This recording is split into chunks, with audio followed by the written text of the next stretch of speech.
Você já se pegou ansioso por algo que ainda nem aconteceu? Já sentiu aquele peso no peito, aquela inquietação silenciosa, mesmo sem nenhum problema real no momento? Como se sua mente estivesse morando no amanhã e esquecendo de viver o agora. Essa sensação, que hoje chamamos de ansiedade, já era muito bem compreendida por alguns dos maiores pensadores da antiguidade. Os filósofos estoicos chamavam isso de sofrimento por antecipação. Um tipo de dor que nasce não da realidade concreta, mas da projeção da nossa mente sobre aquilo que pode, ou não, acontecer.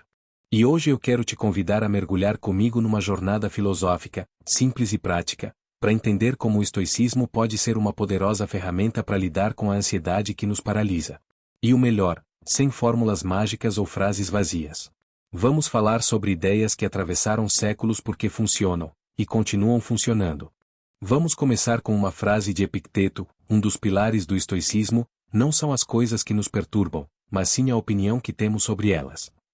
Essa ideia é revolucionária, ainda mais se pensarmos no mundo de hoje, onde tudo parece nos afetar: uma notícia, uma mensagem que não foi respondida, uma meta que não batemos. Epicteto está dizendo o seguinte: o que te gera sofrimento não é o fato em si, mas a forma como você interpreta aquele fato.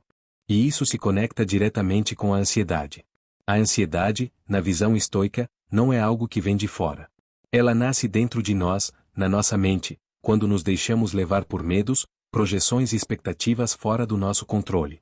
Marco Aurélio, imperador romano e também um dos grandes nomes do estoicismo, escreveu em seus diários, que depois foram publicados como meditações, a seguinte reflexão: se você está sofrendo por algo externo, a dor não se deve à coisa em si, mas à sua avaliação dela, e isso você tem o poder de revogar a qualquer momento. Ou seja, temos mais poder do que imaginamos. Mas esse poder começa quando a gente muda o foco daquilo que não controlamos para aquilo que está ao nosso alcance.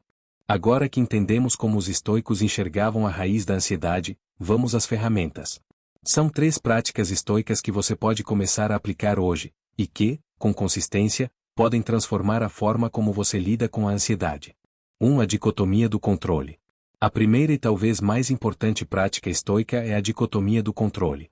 Ela parte de uma pergunta muito simples, mas poderosa: o que depende de mim, e o que não depende? Imagine que você está esperando uma resposta de trabalho. Algo importante. Sua mente começa a pensar em 1000 possibilidades: e se der errado? E se eles escolherem outra pessoa? E se eu estiver perdendo meu tempo?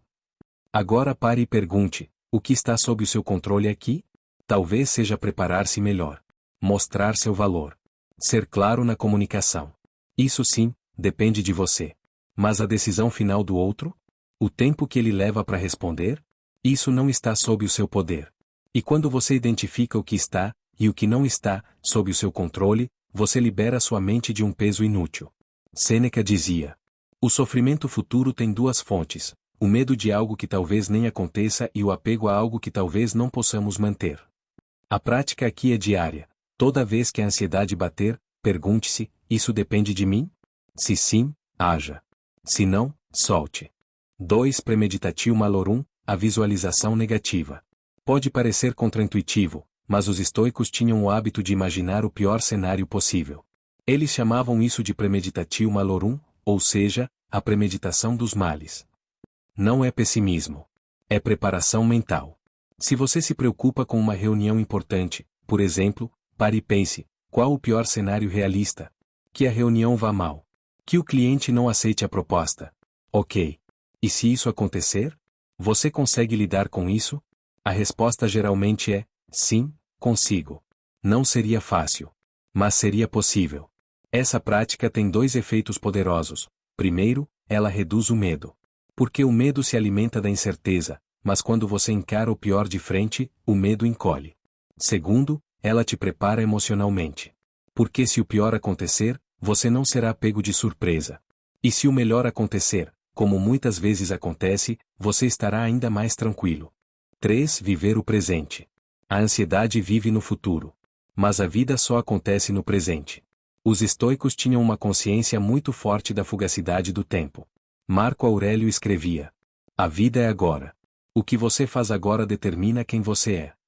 E quantas vezes nós esquecemos disso? Nos perdemos em e se, e quando, e se não der certo, e passamos horas, dias ou semanas projetando cenários, enquanto a vida real passa diante dos nossos olhos. A prática estoica é um convite a voltar para o agora. A perceber o que está diante de você. A respirar fundo. A olhar ao redor e se perguntar: o que posso fazer neste instante? Às vezes, tudo o que podemos fazer é esperar. Mas podemos esperar com presença. Com aceitação. Com dignidade. A ansiedade não é um inimigo a ser destruído. Ela é um sinal. Um alerta de que nossa mente está tentando prever o imprevisível. O estoicismo não te promete uma vida sem dor, sem desafios ou sem preocupações. Mas ele te oferece uma forma de atravessar tudo isso com mais clareza, mais equilíbrio e mais força interior. Então, da próxima vez que a ansiedade vier, lembre-se desses 3 pilares estoicos.